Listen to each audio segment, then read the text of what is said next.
But you haven't engaged in a debate about how to change the law. What you've gone out and said is, let's kill the law altogether. Let's defund it. Actually, with respect, David, I think the premise of your question is wrong.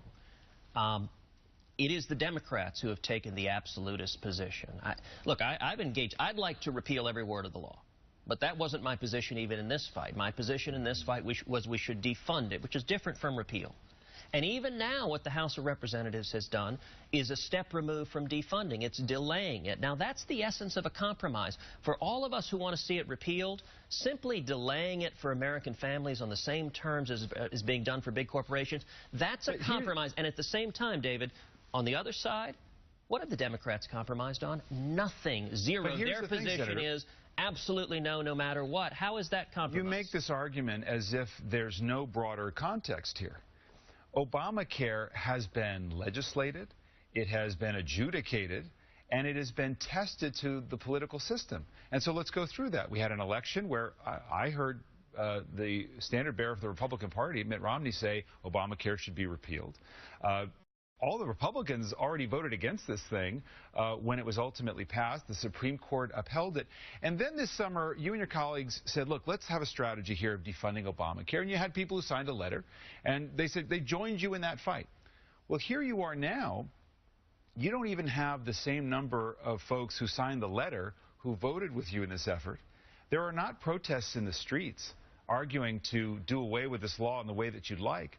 Again, 56% in one poll this week, New York Times, CBS said, let's uphold the law.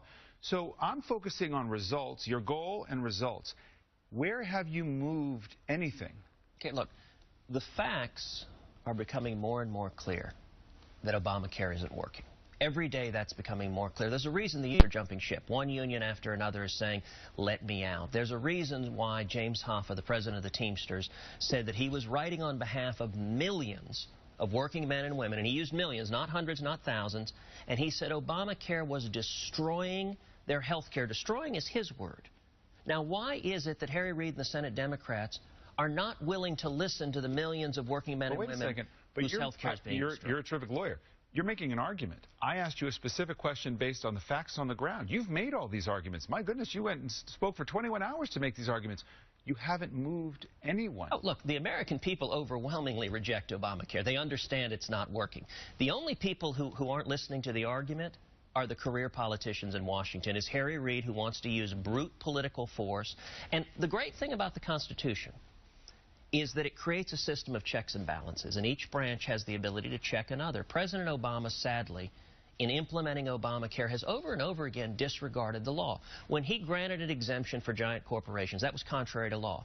When he granted an exemption to members of Congress, that was contrary to law. Right now we have a system where the rich and powerful, those with connections to the Obama administration, they get spared some of the burdens of Obamacare.